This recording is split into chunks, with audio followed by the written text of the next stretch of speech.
Awesome McCloud, today I'm going to be discussing the party girl aesthetic and its impact on culture, the style, its music, all of that. The party girl is a cultural phenomenon that's more than just a trend. It's a story of music, fashion, and rebellion. So, we're going to start off with a timeline here. In 2010, Kesha burst onto the scene with TikTok, a moment that completely redefined pop culture. Her grungy glitter aesthetic wasn't just a look, it was a statement. Critics called her music trashy and soulless, but she was actually pioneering something revolutionary. From 2011 to 2015, the party aesthetic went mainstream. Festival fashion exploded, and glitter became a cultural staple. Then came an interesting shift, the clean girl era. From 2016 to 2019, when social media became all about perfection and carefully curated images. In 2020 to 2021, the pandemic changed everything. Party culture went underground, but this created a pressure cooker of desire for freedom and self-expression. Then came G2024, the Brat Revolution.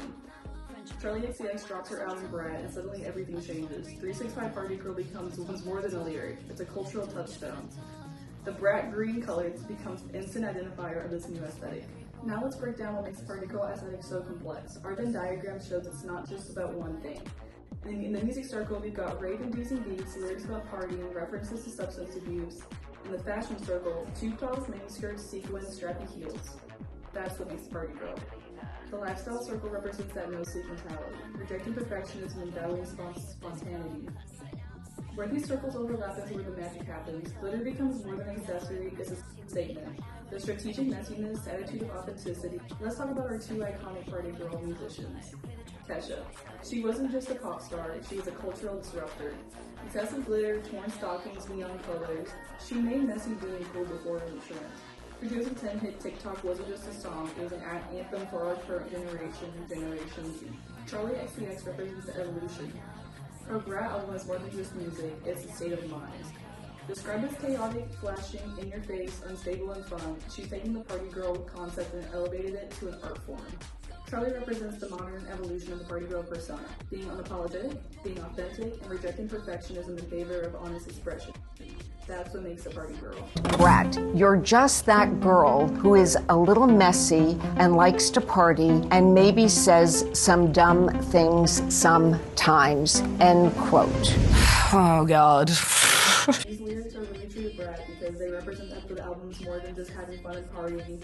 It identifies with female struggles. There are some points to notice.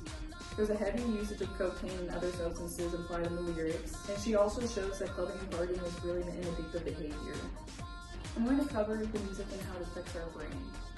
Music releases dopamine, similar to the way substances do. When Charli sings, should we do a little key, should we do a little line, that's not just about the partying aspect. It's about the emotional experience, the release, the freedom. I'm going to discuss the fashion real quick. So Charli really prioritizes her authentic self through asymmetrical skirts, chunky big black boots, bold statement accessories, and just being messy but in a more of a polished way. Now let's talk about Kesha, the pioneer of this aesthetic. Kesha also prioritizes the messiness through her wild and crazy hair. She also wears an excessive amount of glitter, and all of her clothes are torn or ripped apart, like including her shorts and her stockings. She once again also favors the disheveled party girl look, which is intentional and is on purpose. And she also favors neon metallic colors. And if you form an equation like Charli plus Kesha equals a modern day party girl, this is what you get. You purposefully choose to look messy, lacy mesh tops, staple garments, tons of glitter, and you also look casual but also clubby at the same time, so you can interchange the two. The party girl at SCAD. In my essay, I make this claim that I think is very nice to share here. If I had a nickel for every time a woman at SCAD claimed that they were a party girl, I would be rich. This buzzword has completely infiltrated the young women at the school, and it's fun to watch. Are they really a party girl, or did they get into a 21 plus club one time? Are they a party girl, or did they buy a $60 Berkeley top at Urban Outfitters? Are they a party girl, or did they lip sync the words of 360 off of Brat poorly? I don't necessarily believe these girls are lying, but I do question their authenticity. The cultural significance of Brat has really been a lot to our current generation. This is a rebellion against digital perfectionism. After years of carefully curated Instagram feeds, the party girl aesthetic says, no, we're messy, we're real. It's about rejecting the pressure to always look perfect. Some important key notes to take into consideration. The party girl aesthetic embraces imperfection and authenticity over filtered appearances. The aesthetic also allows women to define their own standard of appearance. The album also has impacted the way the music industry works in the form of music promotion and impacting fashion, social media, and everyday lifestyle. As an artist and creator myself, I believe that we as a culture need to stop taking everything so seriously. Brett has significantly contributed to the rise of party girl culture and allowing women to embrace their true selves. In terms of fashion, women feel more free to dress and appeal to themselves. In terms of music, the album has allowed the viewer to enjoy great music overall. The album's unapologetic portrayal of drug use and party lifestyle resonated with many listeners and influencing their behaviors and attitudes. However, I do not believe that this album is at full blame. I believe it's the user and listener's own judgment going to the extremes. It's simple to say you like an album because of the sound and not look so deeply into the other content.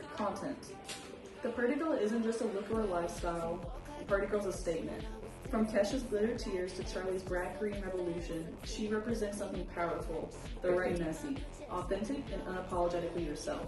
This isn't just a trend, it's a culture of movement.